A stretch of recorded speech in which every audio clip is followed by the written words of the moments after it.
Hey, salut à toutes et à tous, ici Yazobi pour une toute nouvelle vidéo. Et aujourd'hui, on va se retrouver, comme le titre l'a indiqué, pour une vidéo Je dément les théories Disney. Alors, c'est pas je dément dans le sens où non, ça c'est de la merde, non, ça c'est de la merde, non, ça c'est de la merde. C'est je dément dans le sens où il y a certaines théories que j'ai vues qui m'ont pas plu, dans le sens où je suis un grand fan de Disney. Et en fait, il y en a qui sont vraiment trop tirés par les cheveux, donc. Au bout d'un moment, je veux bien qu'on fasse des théories, mais que ce soit logique, en fait. C'est que les dates coïncident, que les choses coïncident entre elles, sinon ça sert à rien. Donc sans plus tarder, on va commencer maintenant. Donc théorie numéro 1. Tarzan est le frère d'Anna et Elsa. Alors ouais, celle-là, elle est plutôt bien connue, mais ça coïncide pas sur beaucoup trop de trucs en fait. Déjà, on dit que la ressemblance des parents d'Anna et Elsa et de Tarzan, bah en fait, il n'y en a aucune. Hein, je veux dire, à part la couleur de cheveux, ouais, vite fait, qui se ressemblerait. Mais sinon, je veux dire, si, voilà quoi, si la couleur de cheveux, ça voudrait dire qu'on ressemble à quelqu'un, on se ressemblerait tous les uns les autres. Donc, non. Ensuite, il y a une autre chose qui va pas, c'est au niveau des dates. On sait que la Reine des Neiges, ça se passe dans les années 1870.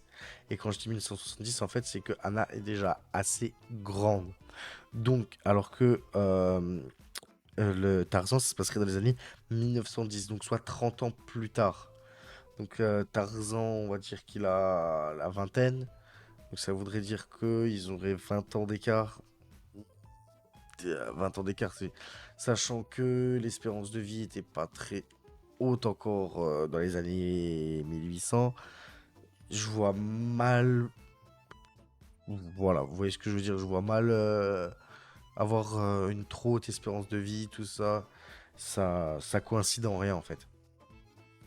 Ensuite, ce qu'il y a sans autre lien, c'est le bateau. On dit que le bateau au début de Tarzan, ce serait le bateau des parents d'Anna et Elsa, parce que, ouais, sauf que non en fait. Parce que de base, le bateau il est près des côtes d'Afrique. C'est pour ça que Tarzan se passe en Afrique. Ils n'ont pas nagé pendant 20 jours dans leur petite barque pour faire machin, tout ça. Ils ont peut-être nagé quand même un peu, mais parce que de base, ça se passe où? Ça se passe en Norvège. On sait qu'ils allaient à Atoalan, qui est quand même pas trop loin de chez eux. Euh, Comment ils se sont retrouvés en Afrique, les mecs? Complètement en dehors de leur plan de route, en fait. Donc c'est pour ça que ça, franchement, ça colle pas du tout. Tout ça, je sais que ce serait bien dans le sens où ça relie des Disney entre eux. Mais franchement, je serais pas contre. Mais les mecs, quand vous faites des théories, restez logique sur certains points. Recherchez vraiment, intéressez-vous aux dates, tout ça, à toutes les informations qu'on a déjà de base.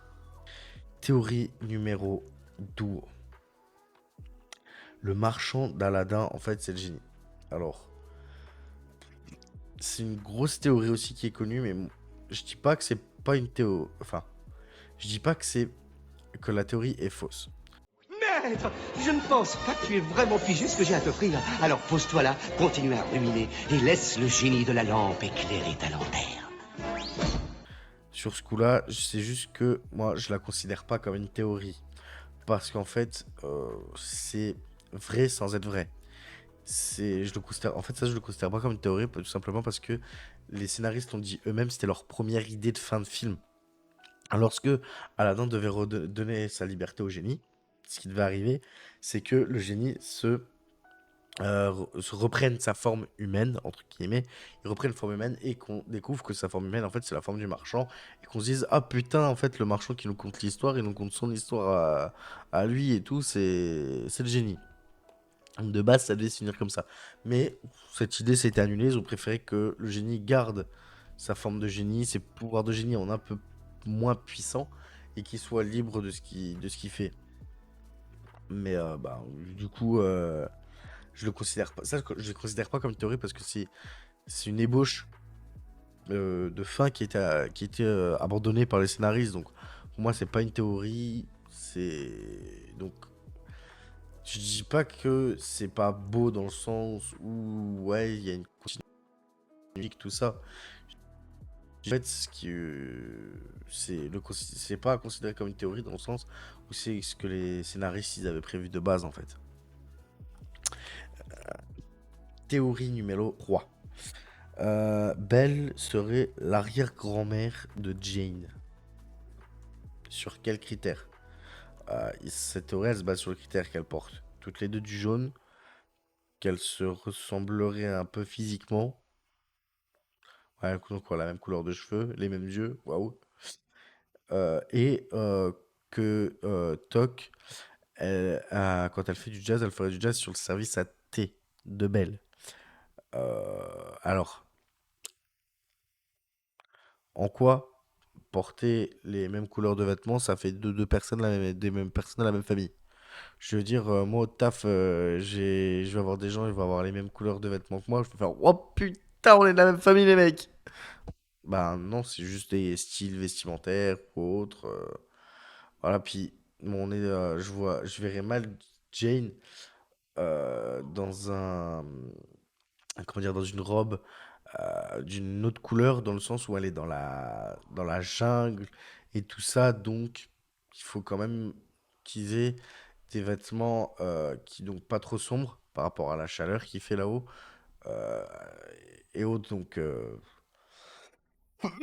c'est juste un style vestimentaire comme un autre. Et puis, elle est plus en recherche. On voit que dans beaucoup de films ou quoi, machin, tout ça, on voit qu'ils ont plutôt des couleurs jaunes belges, les rechercheurs, quand ils vont faire des recherches. On le voit rien que sur les fringues du père de Jane. Donc là-dessus, non, pas du tout.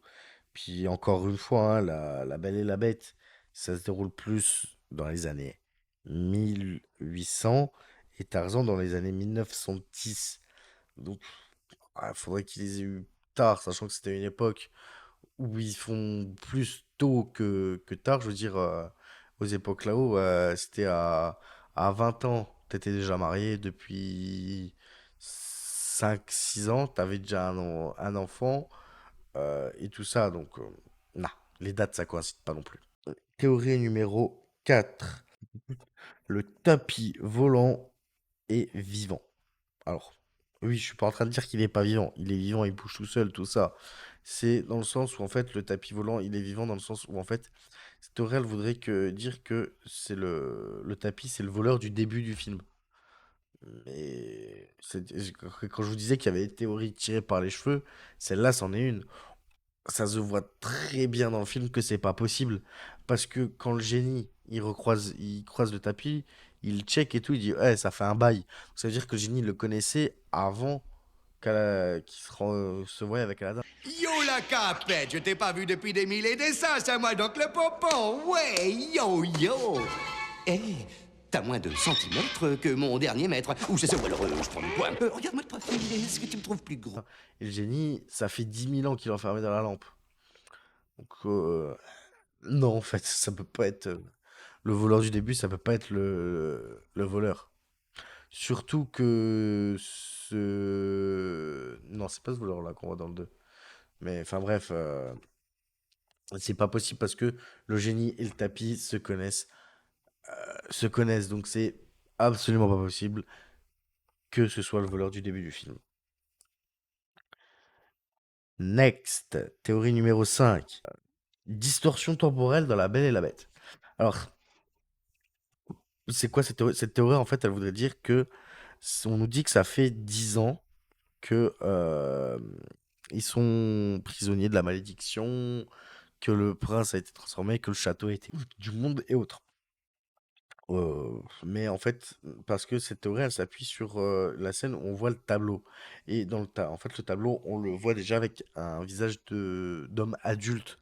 Sauf qu'en fait, non, on sait dans d'autres versions de La Belle et la Bête, et ça a jamais été démenti par Disney ou quoi, parce qu'il se fie plutôt assez bien au truc, et ça apporte rien de le préciser, mais dans les autres histoires, on le sait. En fait, le tableau, il est enchanté.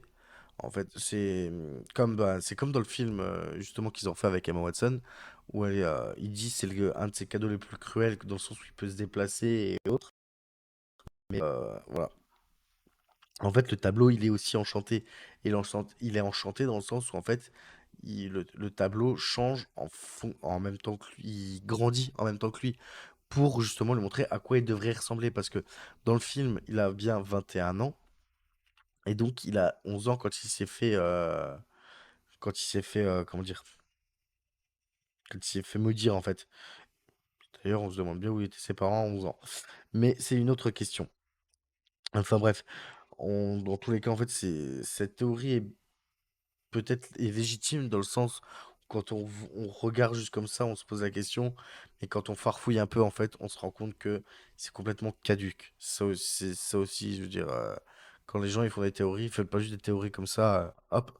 Non, faut faire des recherches quand on fait des théories. Théorie suivante. Sifli de Toy Story, en fait, il serait méchant. Pourquoi? Alors, cette théorie, elle s'appuie sur le fait que Sifli, il serait jaloux de Woody, il serait jaloux d'avoir été abandonné tout ce temps sur l'armoire et autres, et que il ferait exprès, je veux dire, de pas sauver Woody quand il tombe du chien. Mais Sifli, déjà, quand il est accroché sur le chien, et même avant, on le voit bien, le mec, il est en dépression. Je veux dire, il est au bout de sa vie, il sait qu'il était dans le vide-grenier, il sait qu'il va tout ça. Le mec, il a son sifflet, il est mort, il sait qu'il sert plus à rien, il se dit qu'il sert. Enfin, il se dit qu'il sert plus à rien, que c'est. Il est en dépression, le mec. Donc, puis il était bloqué sur le collier. Et puis, on le voit quand il marche, il peut pas trop bouger comme il veut. Donc, puis il a pas de doigts, donc comment vous voulez qu'il rattrape Woody, en fait? C'est quand il tombe du chien, bah non, il peut pas le rattraper. Donc c'est pas que Sifli il est méchant, c'est juste qu'il est déprimé de sa situation qui lui arrive, que c'est la faute à pas de chance que Woody tombe du chien. Et bon, vous allez me dire, oui, mais Sifli il aurait pu dire, chien fait des bisous, Woody il est tombé. Bah oui, mais non, faut pas. Déjà, le chien, on le voit, il écoute quasi que Woody. On le voit dans le film là. Quand Andy lui dit, il fait pas, et puis donc on peut se douter qu'il écoute que Woody quasi. Donc, même si Fifli avait dit. En plus, il a quasi plus de voix. Donc, qu'est-ce que vous voulez que le chien l'entende avec tout le brouhaha qui est à côté? Voilà, donc non, Sifli n'est pas méchant. C'est juste que le mec, il était au bout de sa vie. Et voilà. Théorie suivante. Alors, celle-là, elle me fait rire. Dans la Reine des Neiges, Anna, elle aurait des super pouvoirs de super force.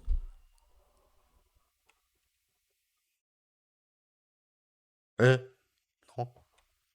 Cette théorie, elle s'appuie sur quoi? Sur plusieurs choses. Sur le fait que, apparemment, on la voit jeter un buste super loin, qui est super lourd. Elle décapite Olaf, et sur le pain qu'elle fout à Hans à la fin du film. Alors, le buste, on voit quand elle le prend, et on voit qu'il est lourd, elle a un peu de mal quand même à le porter sans plus. Mais quand elle le prend, en fait, avant de le lancer, en fait, on voit qu'elle tourne sur elle-même. Sur elle-même, oui, sur elle-même, pardon. En fait, le fait qu'elle va tourner sur elle-même, c'est la science, les mecs. Elle prend de la. Tournant, elle prend de la vitesse, et quand ça lui lâche des mains, avec la vitesse que ça a pris en tournant, je veux dire, c'est le principe de la fronde quand vous prenez une pierre, que vous la tournez, que vous l'achetez. Le principe de la fronde, hein, ça fait prendre de la vitesse, et comme ça va plus loin. Je veux dire, c'est pas qu'elle est super forte, la meuf. Juste, je veux dire, je prends le taille-crayon, je le jette comme ça, et je prends le taille-crayon, je tourne et je le jette, il ira plus loin. Si je le tourne et je le jette, il aura pris plus de vitesse. Donc, c'est pas qu'elle est super forte, la meuf. Ensuite, Olaf, elle le décapite. Ben ouais, c'est normal, c'est de la neige. Olaf, il est fait en neige, en fait. Donc, en quoi c'est surprenant que quand elle fout un coup de pied à un bonhomme de neige, la tête d'Olaf, elle vole. Elle vole. Je veux dire, Olaf, c'est que de la neige. En quoi c'est surprenant qu'elle arrive à le décapiter d'un coup de pied? En rien. Pareil, j'ai oublié, il y a le loup. Quand elle fout à un moment, on dit qu'elle fout un peu un loup, il s'envole. Mais alors déjà, elle fout un pont au loup. Ok, mais c'est pas qu'ils s'envolent, c'est qu'en fait, ils sont en train de bouger en traîneau. Ils, ils- ils sont sur le traîneau, ils avancent. Le loup, il leur saute dessus, elle le fout pas, elle le stoppe net. C'est pas qu'il décolle, c'est juste qu'il va un peu. Forcément, il va un peu décoller, mais vu qu'en même temps qu'ils avancent, forcément, ça, non, ça va faire qu'il va partir plus loin. Et pareil, c'est pareil, le pain qu'elle fout à Hans, euh, ouais, c'est pas de la super force. C'est juste la meuf, elle fout un pain. Je veux dire, c'est pas parce que c'est une princesse que c'est une petite chose fragile qu'elle arrive à rien lever. Elle sait foutre des pains ou quoi, machin, tout ça. Je veux dire, elle le prend par le callback, elle lui fout un pain, en même temps, elle le lâche, donc forcément, il est pris, il est retenu. Après, il part, et ils étaient au bord du bateau, donc forcément, qu'il tombe à l'eau. Franchement, cette théorie, c'est aussi n'importe quoi, qu'elle aurait des pouvoirs. C'est, c'est juste débile, en fait, comme théorie. Euh, Théorie numéro 8. Alors, Ariel serait la cousine d'Hercule. Alors, pourquoi? Cette théorie, elle se base sur la mythologie. Alors, si je ne me trompe pas, parce que Hercule étant le fils de Zeus et Ariel étant la fille de Triton, qui est lui-même dans la mythologie grecque, certes, le fils, un des enfants de Poséidon. Sauf qu'en fait, on y revient encore une fois, les dates, ça ne coïncide pas du tout. Ariel, ça se passe dans les années 1830, alors que Hercule, ça se passe plus entre 460 et 450 avant Jésus-Christ. Il y a beaucoup trop de différences. Alors, certes, il y en a qui sont immortels, mais pas. Non, en fait. Il n'y a pas autant de. Puis, on nous parle jamais de Dieu, de machin, de ci, de ça. C'est. Non. C'est juste. Tiré par les cheveux, encore une fois, comme théorie. C'est bon, ok, ça se base sur des choses réelles de mythologie, mais c'est pas parce que il y a le Hercule dans Disney et que ça se base sur de la mythologie que forcément, bah, Ariel, Ariel, c'est pareil. Et c'est pas parce que il y a Triton dans la petite sirène, il s'appelle Triton, que c'est forcément le fils de Poséidon et que donc c'est de la famille à Hercule. Je veux dire, des prénoms, je veux dire, je sais pas, des Timéo, des fois vous en trouvez 5 par classe, je veux dire, pas parce qu'ils ont le même prénom que c'est forcément. Vous voyez ce que je veux dire? Encore une fois, les recherches n'ont pas été assez poussées sur cette théorie. Alors, avant-dernière théorie, donc neuvième théorie, ce serait si vous n'avez pas vu La Petite Sirène 3, dans ce film, on apprend comment est mort la mère d'Ariel. Et elle serait morte parce qu'un bateau pirate l'aurait foncé dessus. Et cette théorie indique, je pense que vous l'avez deviné, que le bateau pirate en question, c'est le bateau pirate de notre très cher ami qui n'aime pas trop les enfants qui sont en tenue verte et qui volent dans le ciel, dans le mille. Cette théorie indique que ce serait Crochet qui aurait tué la mère d'Ariel. Et là, il n'y a pas une histoire de date, c'est de la simple logique de. On le voit dans les films directement, c'est les lieux, ça coïncide pas. Parce que ça coïncide aussi sur le fait que quand Peter parle à des sirènes, il y aura une sirène qui ressemblerait à la mère d'Ariel. Ouais, mais des sirènes, c'est pas des sirènes, c'est pas toutes les mêmes, hein, faut pas. Puis en plus, Peter Pan, Crochet, pays imaginaire, Ariel, la petite sirène. Donc donc c'est absolument impossible que ce soit Crochet qui ait tué la mère d'Ariel. Puis c'est pas comme si Crochet c'était le seul pirate sur la planète. Je veux dire, même si ce soit avant qu'il aille au pays imaginaire, je vous l'accorde, on peut dire ça, mais c'est pas Crochet, c'est pas le seul pirate qui existe au monde. Il y en a d'autres. Donc des fois, il y a des théories, c'est vraiment, vous partez trop loin, les mecs. Et la dernière théorie qui est vraiment la plus, plus, plus tirée par les cheveux pour moi, c'est Simplet de la Reine des Neiges qui serait en réalité Gepetto. Alors, sur ça, on nous le dit parce que Simplet, c'est le seul sans barbe. Il a les mêmes yeux, le même nez que Gepetto, que il serait parti après, qu'en fait, quand il est avec les nains, ce serait pas un nain, ce serait un enfant, que quand il aurait grandi, les nains, ils l'auraient dit dégagé. Voilà, déjà, super les mecs, vous l'avez élevé, et puis après, là, vous lui dites de dégager, alors que. Donc quand c'est un mec qui devient adulte, vous vous en foutez, c'est bon, alors que quand c'est une bonasse qui rentre, qui vous fait la cuisine et tout, c'est open bar. Ah, vas-y, rentre, fais ce que tu veux, fais ta vie. Non, c'est complètement débile comme truc, ça. Puis, encore une fois, même en termes de date, ça ne coïncide pas. Parce que Blanche-Neige, ça se passerait à peu près dans les années 1812. Et Pinocchio, ça se passerait dans les années 1880. Donc, il y aurait 70 ans, 81-82. Donc, il y a 70 ans d'écart. Donc, ça veut dire que si c'était un enfant, il aurait déjà 70. Voilà quoi. Blanche, donc ça veut dire 70, il aurait au moins 80 ans. C'est pas possible. Parce qu'en termes de date, ça ne convient pas. Surtout qu'en plus, on nous dit que Gepetto, c'est un 40, un quinquagénaire, donc il aurait que 50 ans. À 20 ans d'écart, c'est énorme, les mecs, hein, c'est pas possible. Mais on le sait, Disney, ils aiment bien faire du recyclage de personnages. Ça leur avait des coups de pognon et tout. Puis, je veux dire, Simplet, ouais, il est vraiment, même pour un gosse, il est vraiment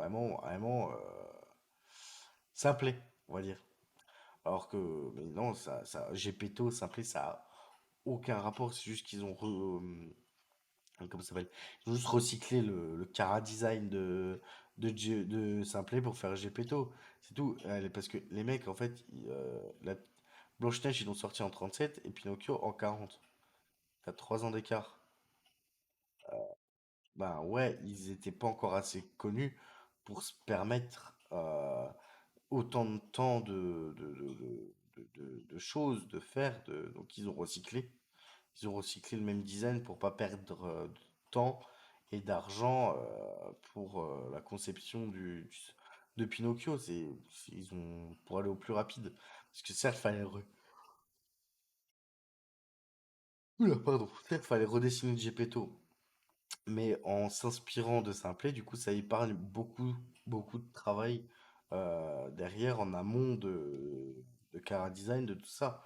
Donc, c'est pas parce qu'ils se ressemblent que c'est forcément la même personne. Encore une fois, faut faire des recherches.